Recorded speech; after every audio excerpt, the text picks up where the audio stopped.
లేపు సమయమందు నీవు నీ ఎదుట నిలబెట్టి నాయన మీ రాజ్యమందు మీరు జ్ఞాపకం చేసుకోబోతూ ఉన్నారు. తండ్రి నీకు స్తోత్రములు ప్రభువా. ఆయుష్ దినములు మా కొరకు ఎంతో మీరు తెలియచేస్తూ ఉన్నారు. ఒక మనుష్యుడు శరీరముతో భూమి మీద బతికినప్పుడు తాను ఏమి చేయాలో పరిశుద్ధ వేద గ్రంథం తెలియచేసిన ప్రతి వాక్కును బట్టి నీకు స్తోత్రములు ప్రభువా. ఇక కుటుంబపు బిడ్డలందరినీ ఆయన మీరు ఆదరింపచే మాటలతో మీరు బలపరిచారు. దాన్ని బట్టి నీకు స్తోత్రములు చెల్లిస్తూ ఉన్నా తండ్రి. నీకు వందనాలు.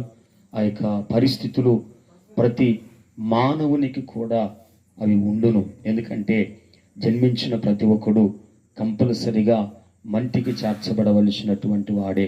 ఎందుకనగా శరీరధారిగా ఈ లోకములోనికి మా కొరకు మీరు వచ్చారు తండ్రి. మీరు చనిపోయి సమాధి చేయబడారు, తిరిగి 3వ దినమున లేచారు. అయ్యా, ప్రతి సర్వ శరీరులు అలాగున మంటికి చేర్చబడి తిరిగి పునరుద్ధానము కావు సమయముకు ఉన్నదని నిరీక్షణతో పౌలు సంఘాన్ని బలపరిచినట్లు ఈ రాత్రి ప్రభువా మమ్మలను కుటుంబాన్ని ఆదరిస్తూ నిరీక్షణతో ఉండమని బలపరుస్తున్న మీ ఆత్మీయ సమయములను బట్టి నీకు స్తోత్రములు తండ్రి. కొనసాగించి ఆ కార్యక్రమ విధానములో కుటుంబం ఏ రీతిగా జరిగించనై ఉన్నారో ఆ తలంపులన్నిటిలో మీరు తోడుగా ఉండండి ప్రభు.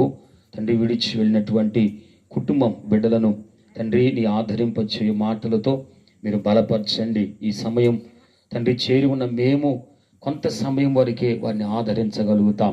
నిరంతరము నిత్యము ప్రతిదినం ప్రతి క్షణం నీవు అండగా ఉండి నీవు నాయన వెన్ను తట్టి వారిని ఆదరించే దేవుడు అని నమ్ముతూ ప్రభా ఈ కుటుంబపు పరిస్థితులు అన్నిటినీ మీ పాదముల ఎద్దుకు తీసుకుని వస్తూ ఉన్నాం.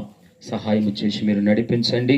రక్షణ అనుభవంతో కుటుంబంలో ఉన్న ప్రతి ఒక్కరూ ప్రభా నాయన నీ సన్నిధిన నీ పరిశుద్ధ స్థలమున నీ వాక్యపు వెలుగులో ఆదరింపచే సమయంలో వారు నడువుటకు సహాయము చేయమని యేసు సర్వశక్తి కలిగిన నామములో ప్రార్థన చేసి అడిగి వేడుకొనుచు ఉన్నాము తండ్రి. ఆమె ఆమె.